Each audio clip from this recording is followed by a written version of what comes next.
Bonjour à toutes, bonjour à tous.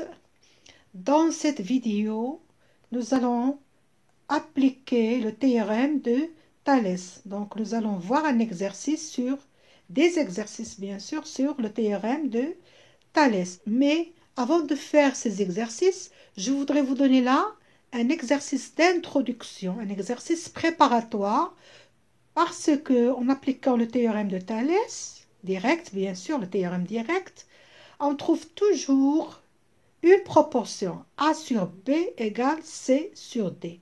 Alors moi, je vous donne quelques exemples sur ce genre d'équation données dans des situations de proportionnalité. Si nous connaissons les règles de proportionnalité, ces équations ne seront plus un énigme pour nous.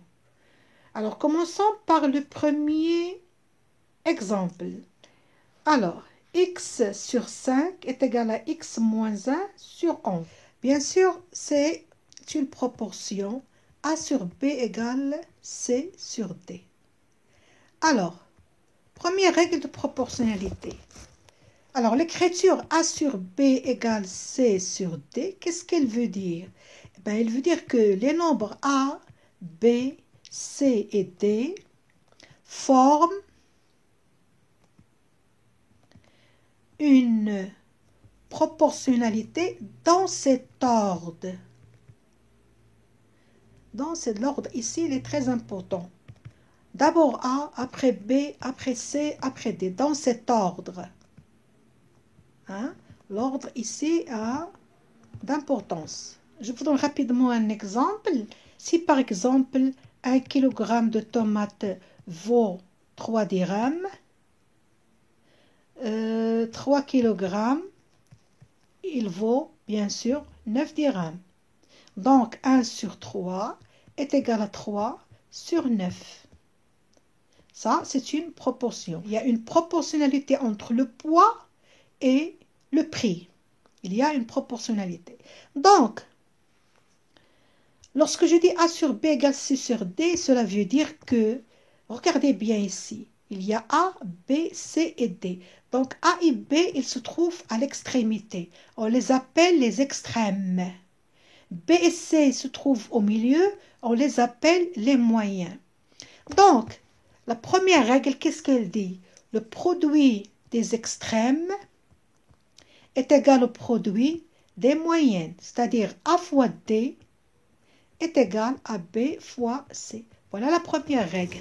Donc, qu'est-ce que j'ai? X sur 5 est égal à X moins 1 sur 11. Oui, c'est ça. Donc, ceci est équivalent. Produit des extrêmes, x fois 11, est égal au produit des moyens, 5. Puisque c'est une différence, je dois la mettre entre parenthèses. Voilà, 5 fois x moins 1 entre parenthèses. Alors, je développe cette parenthèse. Alors, x fois 11, c'est 11x égale. Là, je développe 5 fois x, 5, x, 5 fois moins 1, moins 5. Là, qu'est-ce que je fais?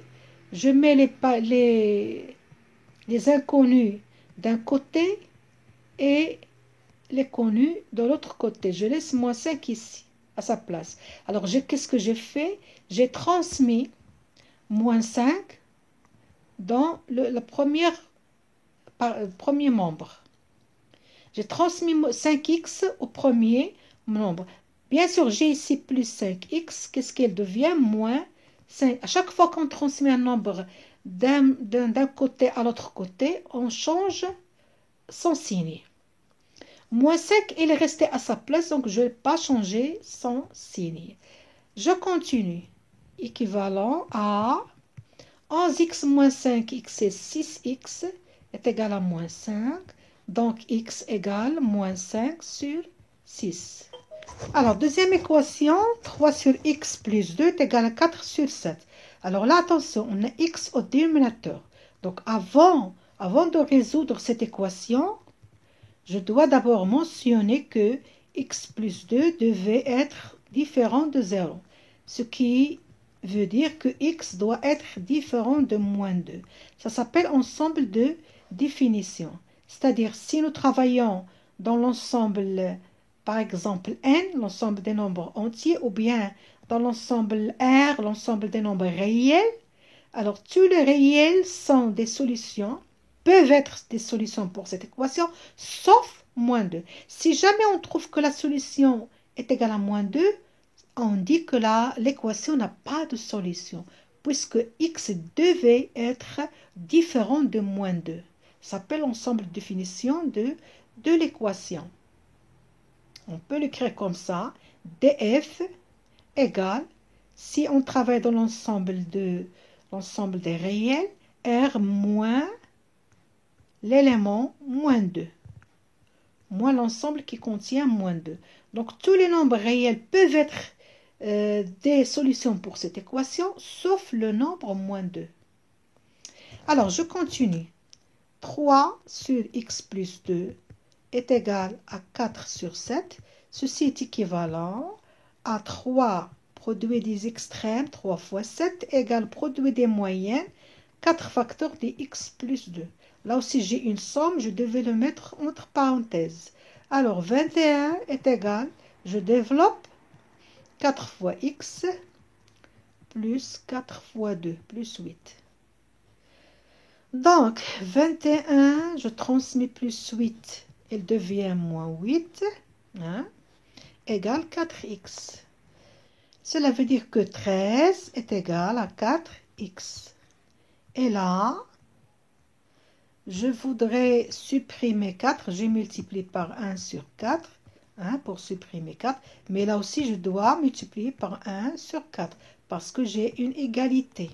Je fais la même chose pour les deux côtés, les deux membres de l'égalité. Alors ça donne 13, donc ici il me reste x égale quoi? 13 sur 4. 13 sur 4. Donc c'est la solution de cette équation. On peut écrire que S est égal à 13 sur 4. Bon, alors je me contente de ces deux exemples et passons au théorème de Thalès. Alors nous avons un exercice ici. On considère le triangle APC tel que AB égale 39, AC égale X. I est un point de segment AB tel que A égale 3. J est un point de segment AC tel que AJ égale 2. Et EJ parallèle à BC. Alors je fais un croquis, ma figure. À main levée, bien sûr, je ne respecte pas les distances ici, approximatives. Donc, alors je vais me mettre AC ici, AB. Voilà notre triangle ABC. La distance AB, c'est 39. La distance AC, c'est X. Et j'ai un point un point J qui appartient à C. Et un point I qui appartient à AB, tel que AG égale 2 et AE égale 3. Voilà. Alors, il nous demande de calculer X. Bien sûr, ici, lorsqu'on voit deux droites parallèles dans un triangle, on pose directement, automatiquement, on pense au Thalès. Comme dans un triangle rectangle, on pense au Pythagore. Et lorsqu'on a des parallèles dans un triangle, on pense au Thalès. Qu'est-ce qu'il dit Thalès? Théorème direct. Alors, je fais un petit rappel. Alors, théorème direct de Thalès, c'est quoi? Qu'est-ce qu'il dit? Si, alors je suis mon exemple ici, si j'ai I appartenant au segment AB, premier côté du triangle, et J appartenant au deuxième côté du triangle AC.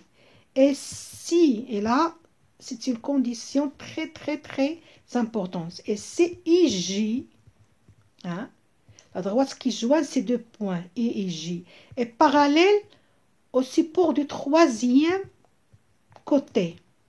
Alors, si j'ai ces trois conditions, je peux dire alors qu'est-ce qu'il dit Thalès? Si tu as, ces trois conditions, ça et ça et ça, alors tu peux dire que, alors je reviens à ma figure et je prends la couleur verte pour vous montrer. Alors tu peux dire que AG sur AC est égal à AI sur AB est égal à IJ sur BC. C'est ça Thalès, théorème direct de Thalès. Alors